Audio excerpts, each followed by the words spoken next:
Welcome back to another episode of Poured Unfiltered, where we sip, spill, and speak the truth every week. This week, we are talking about something a little bit more serious, something a little more personal, and that is our IVF journey.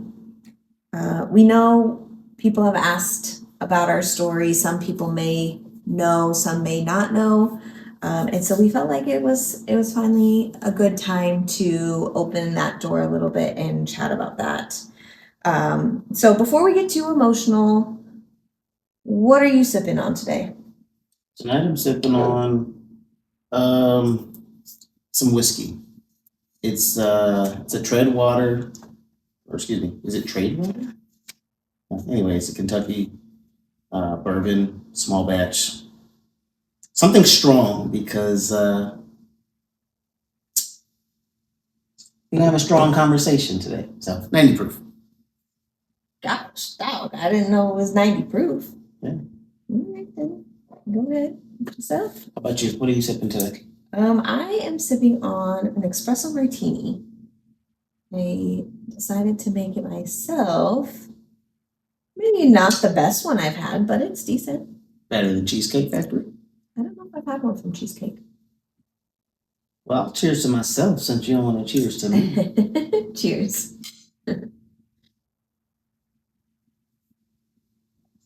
Smooth? Not bad. All right. Checks, do you want to taste it? No, You don't like coffee? I don't. I despise coffee. I'll drink tea though. Maybe you can make an espresso tea. Espresso is a thing? No. Oh, you can make it one. Okay. Sure.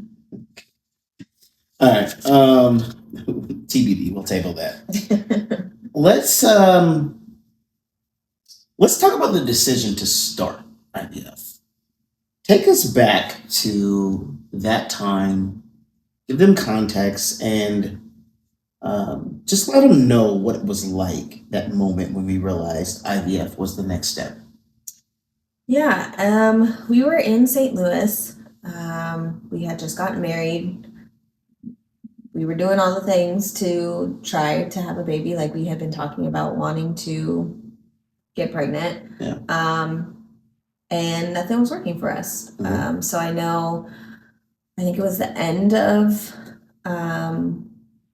2019, we ended up going to see a fertility doctor in St. Louis. Yeah. And that's kind of when we found out like this was our path if we wanted to have kids and we wanted to have a family of our own, that this was the path that we had to go down. I think a lot of people don't know what IVF is, don't know what infertility is until sometimes they come across it. Because I mean, you go all your life trying to protect yourself from having a baby until like the moment you're ready.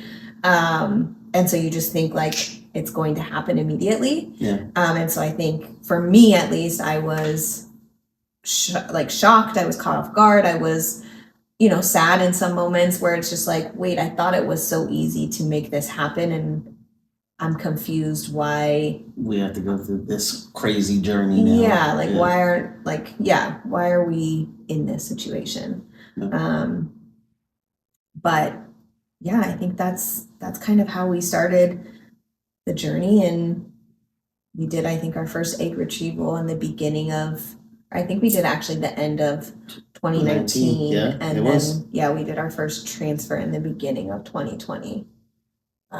It's definitely a roller coaster of an adventure, to say the least. Yeah, and you're going through a whole heap of emotions, whether it be frustration or fear.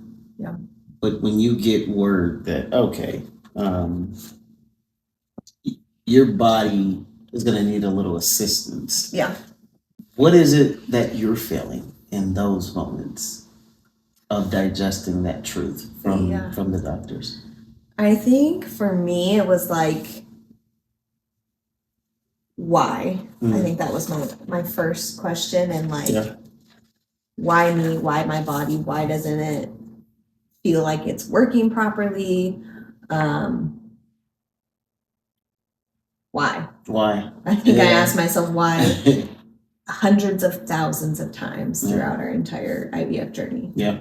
Why me? Why this? Why is like this our plan?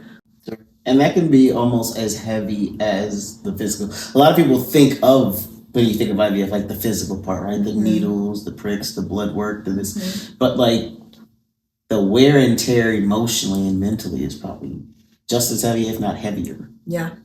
than all those pricks. Yeah. But we also don't want to bypass that. Yeah. How did that portion of the process go for you? Physically? Physically. Physically, again, like that was just another hard thing. My body, one, I'm not a needles person. Like I hate needles. And I had to be accustomed to them, like literally multiple a day. Multiple. Not a week, a day. Yeah, multiple a day. Yep. For months. Like it was literally for months that I was doing injections into my stomach. Yep. I was doing them into my butt. I was taking trigger shot. Yep. I was taking a lot of different like oral medications. I had patches that I'd have to wear, and so I feel like it really, obviously it threw your hormones off because you're taking in all these hormones. Your body's not used to it. Your head is not, like your mind is not used to it. Yeah.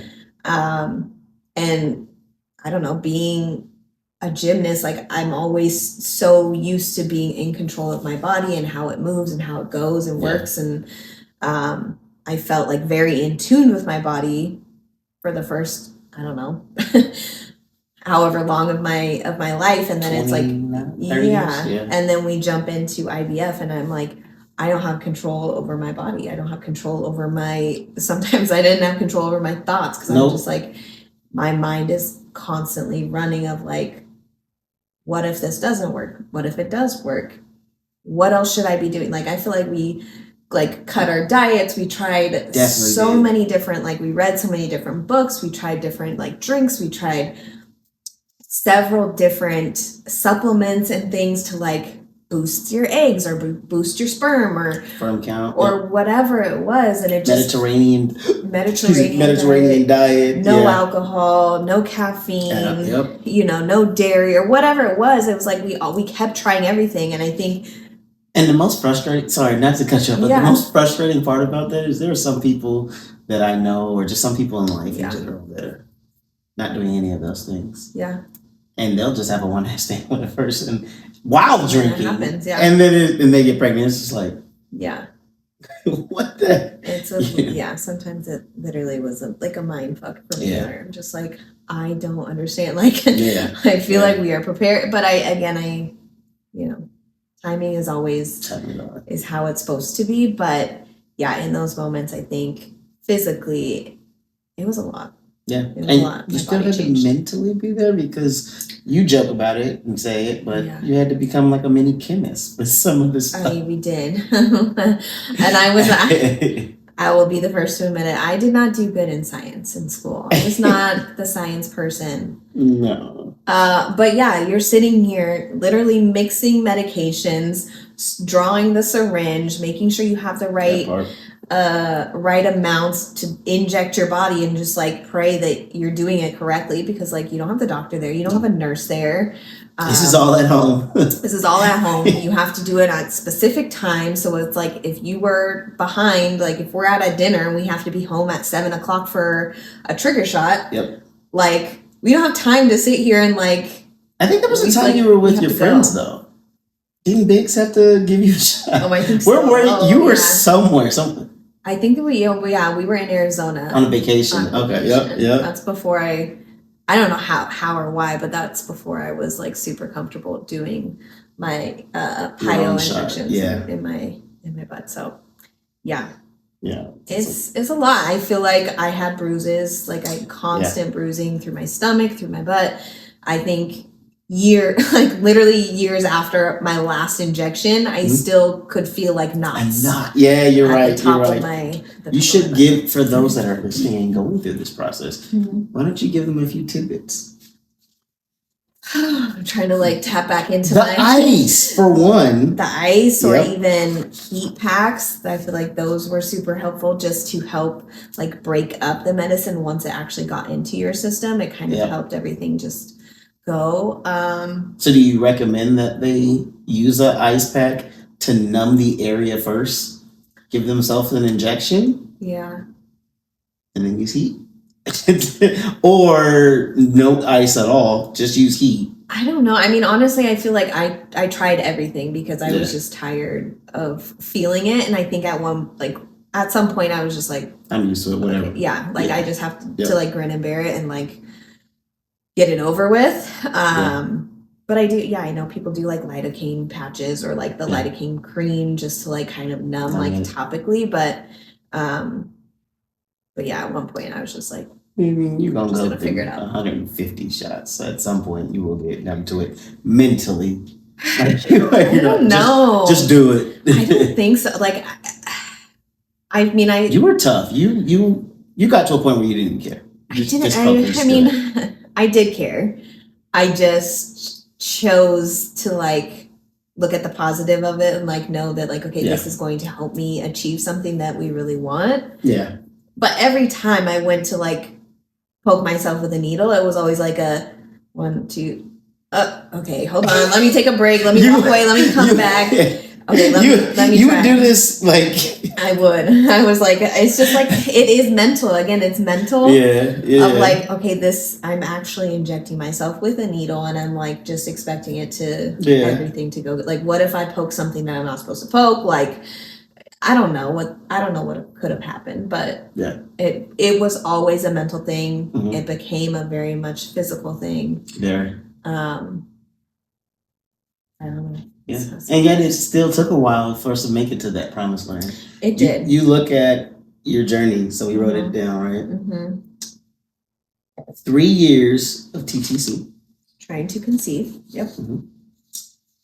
3 egg retrievals, which we had a total of what? 74? Around 74, 75 eggs. Yep. 12 embryos, Mm-hmm. 2 fresh transfer cycles, Mm-hmm. 4 frozen embryo cycles, Mm-hmm. 3 different fertility clinics, Yeah. 2 chemical miscarriages, Mm-hmm. 30 plus different medications. Yeah. That's a lot. It was a lot. It's crazy to look at it. Yeah. And I do feel like we were very blessed. Like 74 eggs, like in total is a lot of it. I mean, that's a good amount for anybody going through just egg retrievals, freezing eggs, or creating embryos. Yeah. We definitely did get all of our embryos tested. Which which I feel like was crucial for us, especially in just where we were at with our journey. Like we just needed to make sure that we weren't just throwing any embryo in and then praying that it worked. That was important for us. Yeah. Well, yeah, we did do 2 fresh transfers, which is essentially they allow the blastocysts to grow. And then instead of freezing them where they're at like day 5, you transfer them right then. And sometimes they say that fresh embryos have a better, or fresh, blastocysts have a better, percentage of making it Survival. rather than freezing and then thawing and then transferring. Yeah. So yeah, we did 2 fresh transfers. We ended up doing 4 frozen transfers. Sadly, all of our transfers in St. Louis did not work. Every single one of them. And I think the frustrating thing about this, in which I will say this until I'm blue in the face, like advocate for yourself. When you have a doctor and they're kind of just like, my hands are tied, like I don't know, I don't know. But I don't like, she literally left our protocol, my medications, everything the same, all 5 transfers that we did with her. Did not change up anything, did not, try new medications. Nothing. We were the one coming to her with like, hey, should we try this sample, or should we try this supplement? Should we do this test? Oh, well, I guess we could try that test and see if like we discover anything from there. But like, I don't really know if that's necessary. So it just felt like. And she was a sweet doc. She was really nice. She was, but I feel like sometimes she went to Northwestern and Michigan. I remember, yeah. University of Michigan. So she had a great educational backing. Yeah. But it's just like common sense. Like, did you not learn? Like, yeah. Why would you keep everything the same? You tried something 1 or 2 times, it didn't work. Yeah. Let's fix it, right? Let's try something different. That didn't come to her mind, not one time. Not one time. And that's when I was like, okay, this is like I'm going through insanity right now. It's where you do the same thing over and over and over and expect a different result. Yeah. And it was like, no, we're getting the same result every single time. Like, and that's when we finally decided to switch clinics while we were still in St. Louis. I did end up doing a couple random tests that, were brought up to our old doctor that she's like, I don't really know if this is necessary, but we did get those done. Yeah, we did. And then we were like, okay, this clearly isn't working out here. I ended up following somebody on Instagram once I started my Instagram IVF page, and she had a doctor out here in Vegas, and I don't know, something just like really drew me to her, and I'm like, I don't know her, I've never talked to her, but I knew that she went through IVF, she went to this clinic, she's pregnant with her kid. Yep. And I was like, I want to go there. Yeah. I want to find my insurance that will cover this specific clinic. Yeah.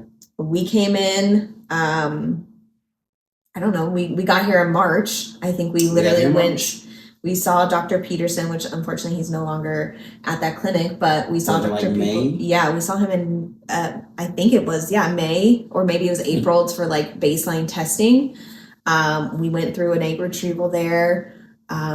We got 5 embryos back from that. All that were like amazing. we go through something like this. It's like I have to celebrate the wins. Like that was huge. Yep. I remember getting a call. We were literally at our other house, Casco Bay, and I got a call from the doctor, and she was essentially saying like, you have really great graded embryos, which we didn't necessarily have that in St. Louis. So that made me like super, super excited when she said that. And so we ended up going and meeting with the doctor for our embryo transfer. We at that point decided that we wanted to transfer 2 embryos just based off of our past. Like these were embryos 8 and 9 that we would have transferred. So it was like, we've transferred 7 already. Like we're okay if we transfer 2 and see what happens. 2 at one time. Yeah. And tell them why that's a risk. It's a why risk. It's not by doctors, why it's not pushed. Yeah. A lot of doctors, I will say, like skate away from doing 2 embryos just because the possibility of those splitting into multiples is like it's very real and beyond. So like obviously we put 2 in and we got 2. Yeah. But one thing I will never forget is when we went to our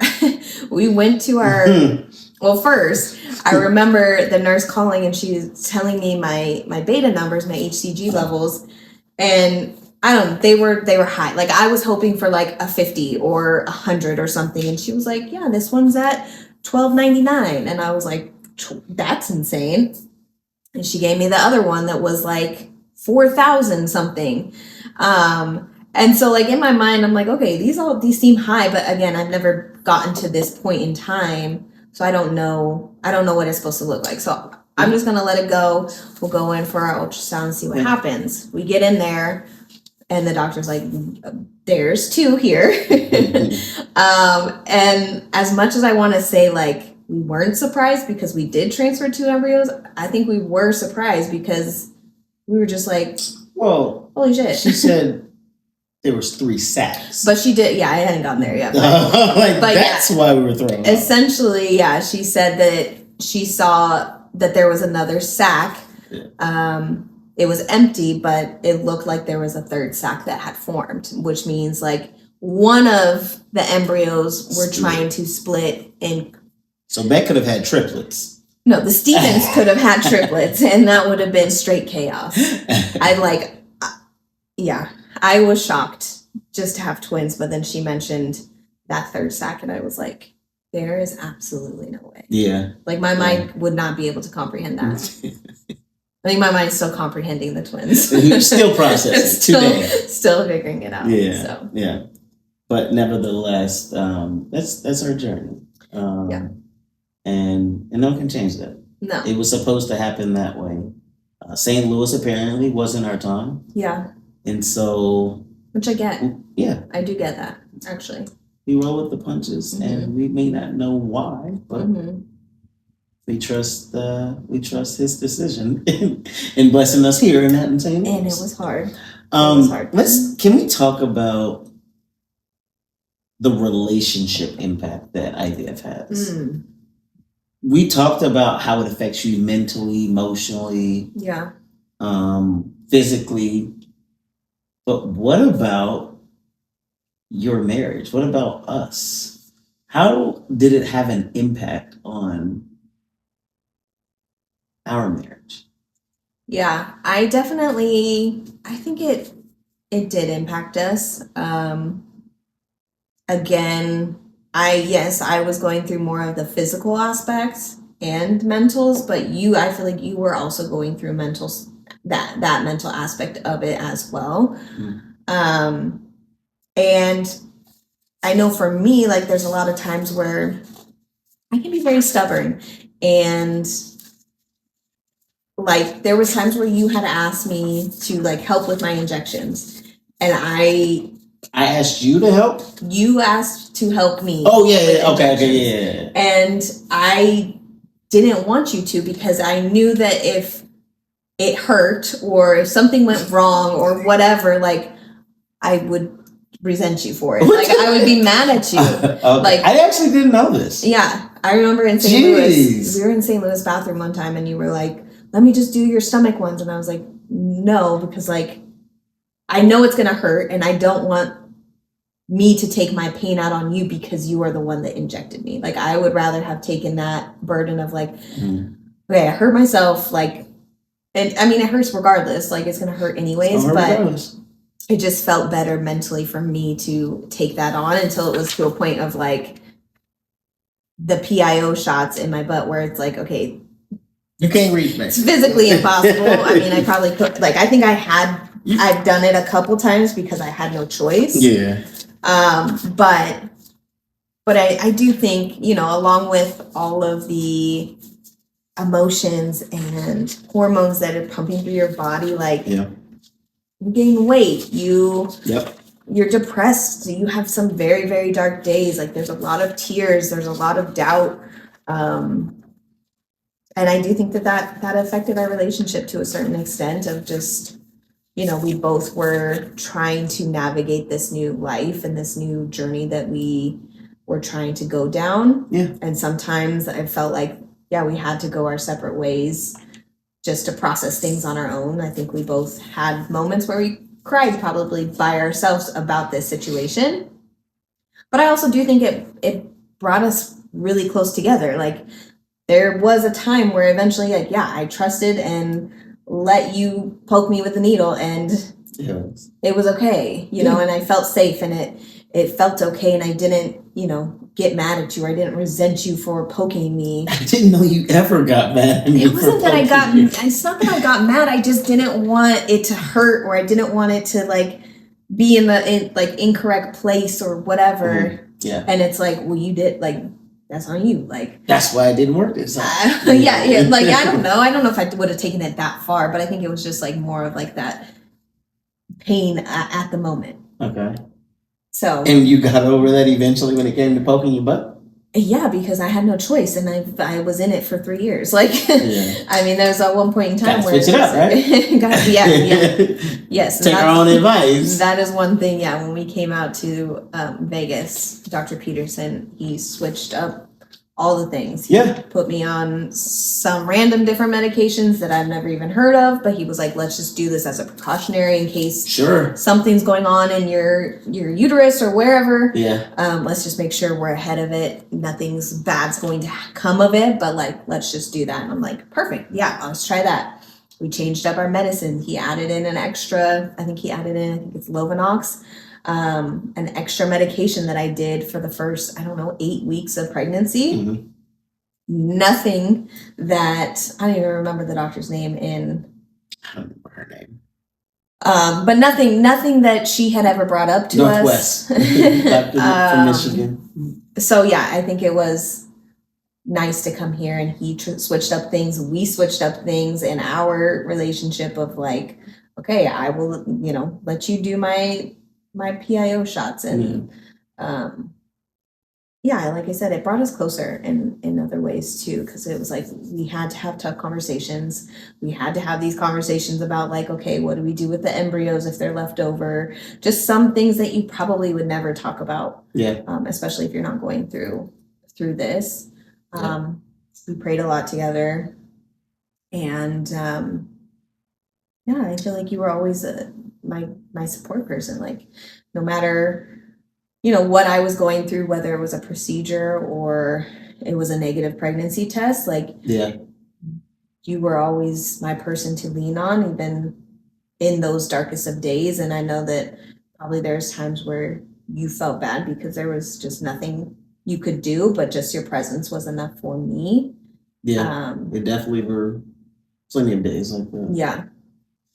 I would be, I don't know, it was kind of exhausting because I would try new ways to motivate you or sympathize with you. Let me find a new Bible verse. Let me find a nice, friendly quote for today's matter. And there were a lot of times where I'm like, this is going in one ear and not the other. Like, this is a waste of time, but I know I need to try to do this, but I'm like, I know she's not hearing anything I'm saying. There was also like just the fact that I felt like I had to be there for you. And at times it was tough because it was like, well, I'm still emotionally drained and hurt by this situation as well too. But I want to, bring it back to you.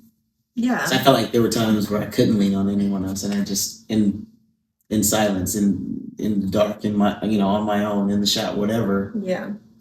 Had to try to deal with it, and those were hard days. That was tough. That was tough. It's like I didn't want to bring it back to you and make your day. It's like ripping that Band-Aid off. She finally is chilled out.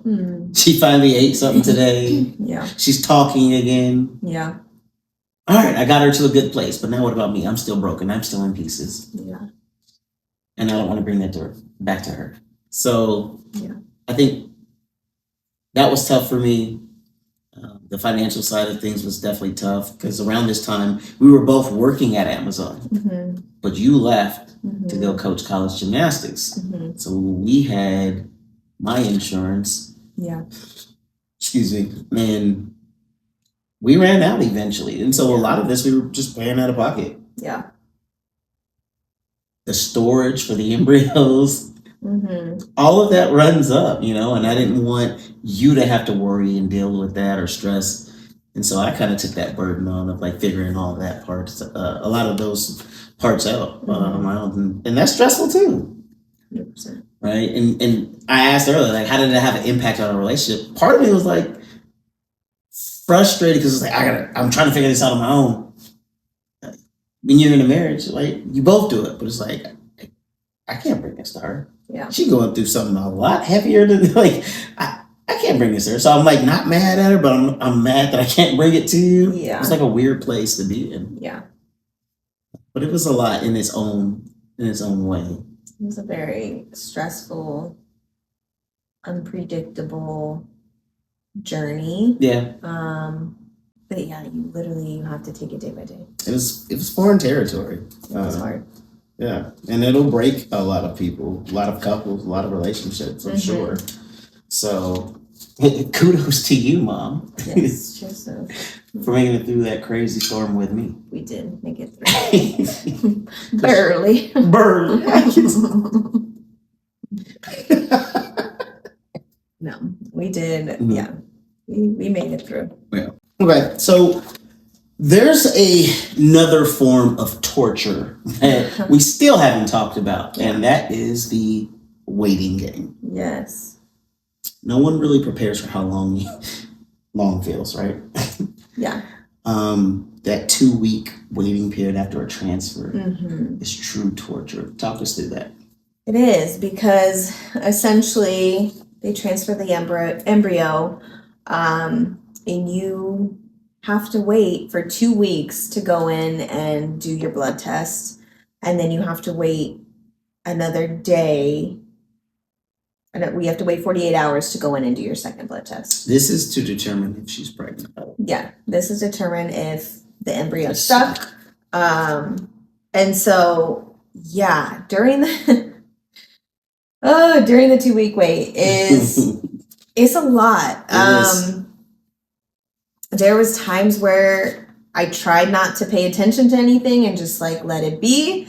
There was times where I wrote down every single thing that I felt my body doing, wondering, is this something good? Is this something bad? Googling it. You were like a little detective. Yeah, like, okay, wait, I felt a twinge on my right side.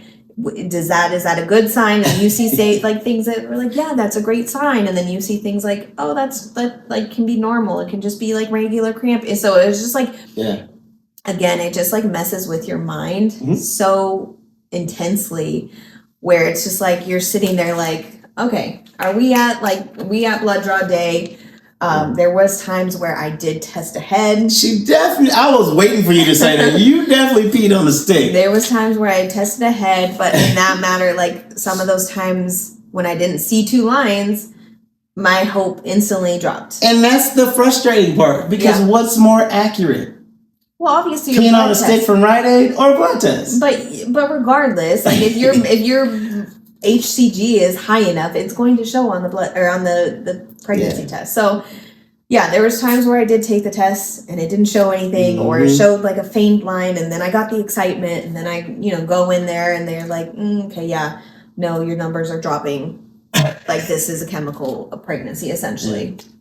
I will say, for when we were in Vegas, I did not test. However, I did write everything down through those 14 days. Why did I not know? Sorry, I don't want to throw you off track, but I'm just trying to remember, because you surprised me. I did surprise you. At that point, I should have been a pro with knowing the timeline and everything. So how you didn't do a transfer without me? No, but I think... Did you like lie about the day you're supposed to go to the doctor or something? Maybe. Okay. I think, or maybe I can't remember exactly how I did it, but yeah, essentially I didn't tell him that once I got the call back from the doctor, I didn't tell him immediately. I made sure that I could like set something up for him just to make it a little bit more excitement and like whatever. But did you tell anyone before at that point? I don't think so. I don't think so. 2 people. I know, but I don't. Maybe one. Oh. Maybe, I don't know. Maybe I did. I'd have to look back, honestly. Yeah. But anyways, so the waiting game. Sorry, go ahead. Yeah, you have to wait 14 days to go and do your blood work. Then you have to wait another 48 hours to go in and do your second blood work. And sometimes they'll call you back on that afternoon, but sometimes they'll call you back the next day. So you're just like waiting and waiting and waiting. It's horrible. And yeah, it's torture. I don't think it ends there. Like, then you're waiting for your first ultrasound, or then you're waiting for the testing to be done on the baby, or then you're waiting for the next ultrasound. And it's like, the waiting game never stops. For me, it never stopped. There's always that fear of a miscarriage. I never felt secure in my pregnancy until I had my babies in my hands. That's wild. That's a long time. It is. And it's a scary thought. And I know that there's many other women out there that have those thoughts too. They've experienced, infertility, they've experienced miscarriages, ectopic pregnancy, stuff like that, to where it really messes with you mentally. Yeah. And you can never fully be okay and be excited throughout your pregnancy because you just never know what can happen. It's a horrible place to be in. Yeah, it's like you want to be Mentally. super happy, you want to be excited about the potential of this, but you Yeah. also have had past experiences Where you're like, I that know kind of better. traumatize you and kind of have your guard up where it's like, I can't trust this until I'm holding them. Yeah. And that's how I felt. That's fair. Well, it's a lot of ups and downs Yeah. throughout this process. Yeah. And once you get through that waiting period, we're back up again. So why don't you fill them in now? Give them context. Where are we at now? We're pregnant. No, I'm just kidding. No, that's not a funny joke. Well, actually, it kind of is. But anyway, only because we've been through this. But no, yeah, we have two. Sorry, we have two beautiful, beautiful babies right now. Yeah. They are giving us a run for our money. They are. We've got a little one that looks just like me, who acts just like me. As stubborn as can be. That's an understatement. And I'm sitting here like, where did this little girl get her attitude from? And then I look in the mirror and I'm like, that's my girl. That's my girl. Yeah. She is, she's my mini-me. Yeah. For sure. She's extremely sensitive. She looks like you when you were her age. Yes. She acts like you. Yes. She talks like you. Very independent. I was the girl that would not let anybody teach me how to potty train. I would not let anybody teach me how to ride a bike. Yeah. I wanted to figure it all out. And she is in that stage right now where it's like, well, Mommy, I can do it. Mommy, I do it by myself. And I'm like, okay, go ahead. Go ahead. And then we have our sweet, sweet little soul Jackson. He's just my little boy. I love him. But he's stepping out of the shell a little bit more recently. Yeah. Really starting to push some boundaries occasionally. But no, we are happy right now with them. Yeah. So we're not doing anything IVF related at this very moment in time. I know we have talked about it. Yeah. We do still have 3 embryos at babysitters, over on Rainbow IVF clinic. So, but if we're gonna run it back, we need to do that like next year. So that's another topic of conversation we'll discuss some other point in time. I've always wanted a big family. I've wanted 4 kids. We got the 2, so we could just transfer 2 again. We know how to do it at this point. We just have 2 sets of twins, It's tough. It is tough. Parenthood is tough. They're like, oh, it gets better. I'm like, every new stage we encounter, it stresses me out to the same level, if not more. Yeah. Like, when does it get better? I don't know. Let's put a pin in that one, baby. Yeah. I don't know. Let's put a pin in that. Okay. There are some people that are listening to this episode, and they are going through the same thing, or they have not made it to, this stage yet. Totally. They might just be considering if this is a route they want to take. What advice do you have for them? What advice can you offer them at this time? Yeah.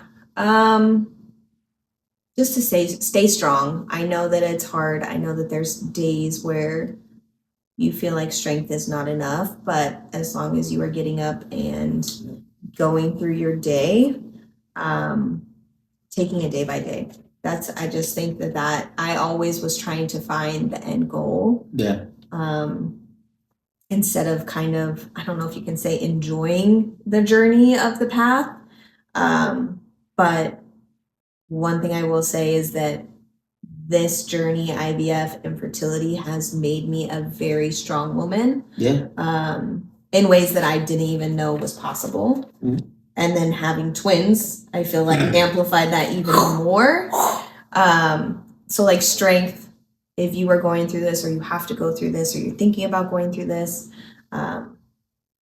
continue to have that strength, continue to have the faith in whatever way that looks for you, and for your family. Make sure you're asking the questions. If you see something or you see somebody else is doing something different, ask the doctor, like, hey, is this something that would benefit myself? Yeah.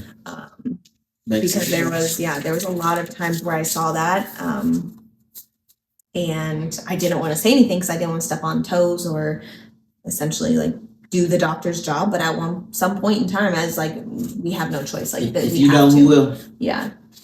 So advocate for yourselves. Have a community.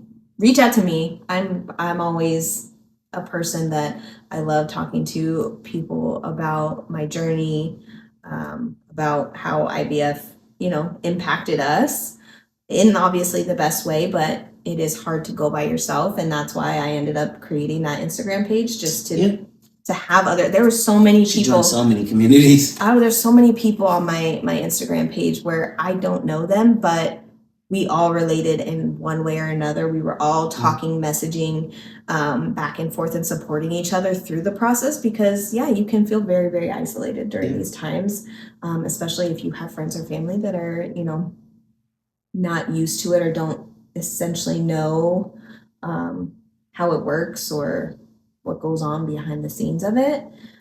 So having a huge support system is crucial, and sometimes that means that it's not people in your normal circle, and that's okay. Not saying that like people in my normal circle didn't support me.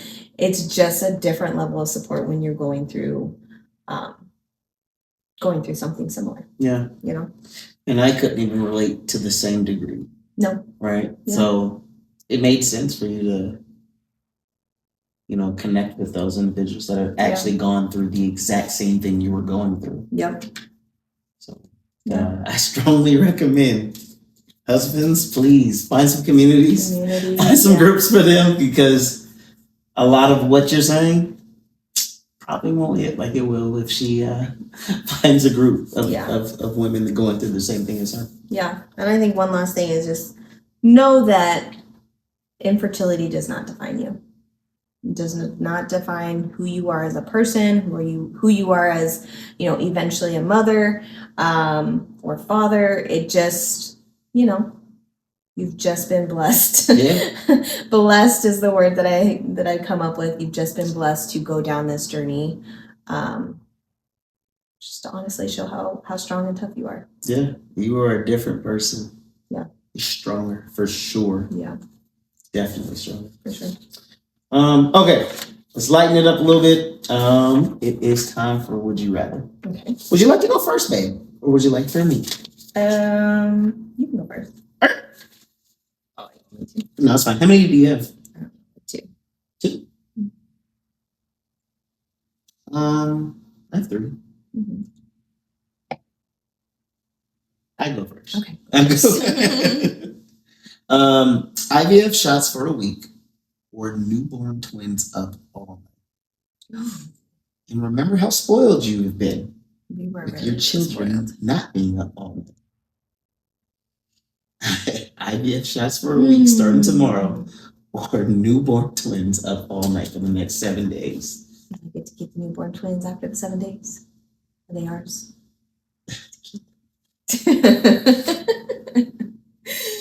Oh Lord. I would probably say IVF shots. I think I would say that. Just because there's just a different level of delusion when you're sleep deprived. And it was hard, especially with 2. It's like, I don't know, like, where's the crying coming from? Like, what? There was literally one night where you stood up, and I'm like, I knew you were stood up. Mind you, this is probably month 2 into having the twins. Our entire room has been set up with diapers, wipes, all of the things for the past 4 months, probably, because you just never know. There's one night we both are up. We're both trying to get the twins situated. I'm like, hey, babe, can you hand me the diapers? And he just stands there and stares, and he's just like, and I'm like, babe, can you hand me the diaper? Where are the diapers? And I'm like, they're in the exact spot that they have been in for the past 4 months. Like, so yeah, I think that level of delirious is real. Yeah. You remember how many hours we slept? The first night in the hospital? 0, I think. Is exactly 1 hour.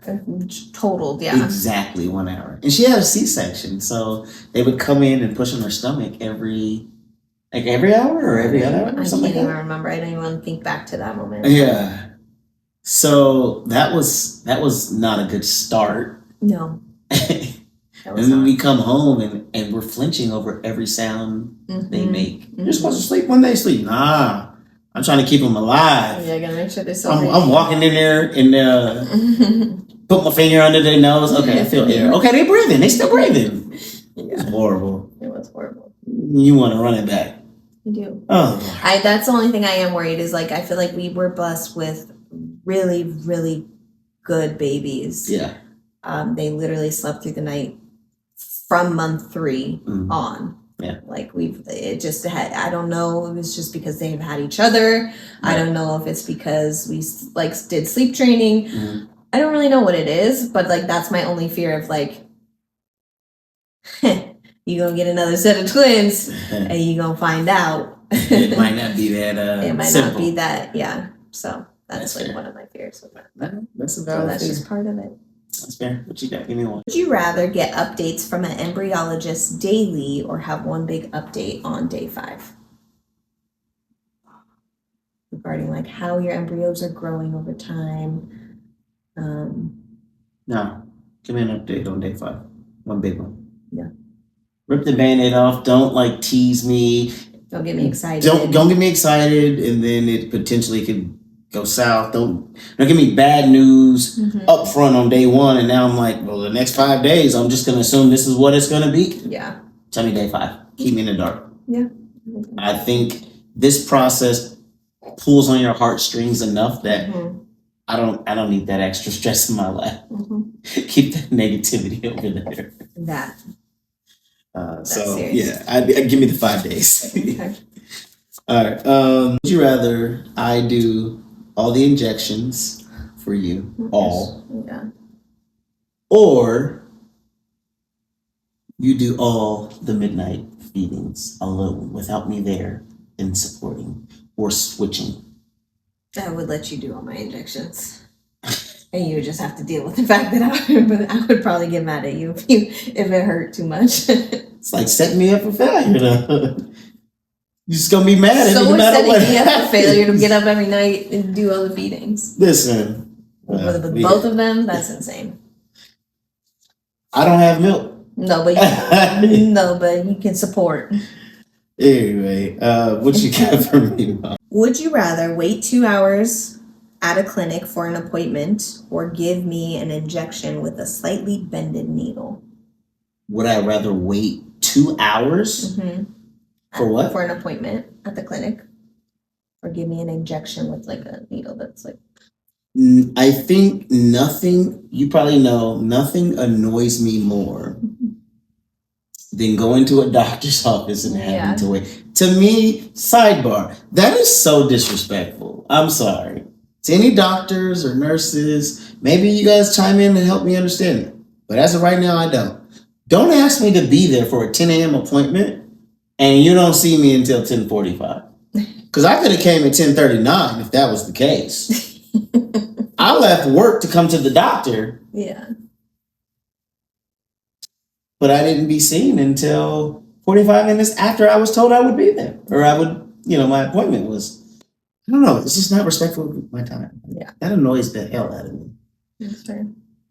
Despite knowing that, I would still take that. Because I'm not giving...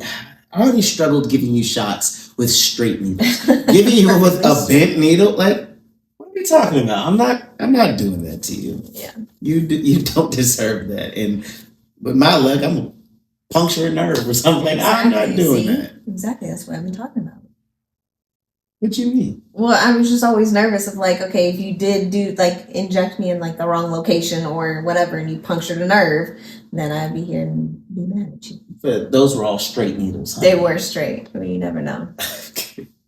Question number. Do you have any more? I don't think I could potentially do one more. Okay, you want to go again then? Mm-mm. All right. I'm gonna give a. Let's just go off topic for a second. Oh, I'll give you a. Never mind. No. Okay. Would you rather have your search history made public Mm-hmm. or all of your DMs leaked? You can leak my DMs. We will see everything you've said and done on all social media platforms since day one of you having one, including your parents, including family. Yeah. Or your search history leaked. I can say my DMs. I don't have anything weird in my DMs. So what kind of search history you got? I'm just being. Sometimes I'm being Yeah, like a speak little on it. slow. So sometimes I'm like, what is the difference between this and this? Sometimes people, will be like, did you really just ask people that? That's what you going with? Is that not the answer you would have done? Hell no. Yeah, I know, because, yeah. Search history or DMs? DMs, I think I'm pretty much a saint. I'm a child of God. I ain't got nothing to hide. All right. Well, let's pull them up for the folks. We got to keep it short. The episode's getting a little long, Mom. I ain't no way worried about you. Okay. You want to take us out, Mom? Yeah. Well, thank you for listening and sharing something that was super close. I know that there are people out there who have been along with us on this journey, have supported us, have prayed for us, and have been there for our babies once they've gotten here. Yeah. And we greatly, greatly appreciate you guys for that. If we connected with you in any way, please reach out to us, send us a message. You can send me a personal message, it doesn't matter. But at the end of the day, when I talk about IVF or infertility, like I just want to be able to connect with people and have those conversations that, especially in the beginning, I wasn't having when we were new to this world. Yeah. I was just kind of in a phase of like, oh my gosh, this is so much information. I'm trying to learn everything. I don't have anybody to lean on that's going through this. And so, yeah, if there's anybody out there that needs a little shoulder to lean on, holla at your girl. Yeah. Because I'm here to support you 100%. And that goes for the men too, definitely. Yeah. I know it doesn't seem like we go through things to others, but once you get into the thick of it, there's levels and there's layers to it. We may not be getting poked, but there is an aspect of doubt, fear. You're going through something as well, and it's tough because at times you can't pour into your wife like you want to. What you're doing and saying won't hold weight because that miscarriage that we learned about yesterday, that's all she can process right now. Yeah. So her asking God why, that answer won't be answered by you. No. in your long rant while holding her. So I empathize with you guys, and I too would be more than open to connecting and giving anyone advice that might be going through this step, through this process. Because like I said, the doubt at times is louder than the hope. Takes away your entire brain and thought process. Yeah. On the positivity side. Yeah. But know that you have a village. Yeah. Whether we know each other personally or not. We're here for you. Because we know what you're going through. And your story is not done. Your story is not finished. And as long as you believe that, that's all that matters. Very well said. I don't have anything to cheers you with, but you got a little bit of something left. What you got in yours? I got a little bit. Cheers, baby. Cheers, Mom. Love you. Love you.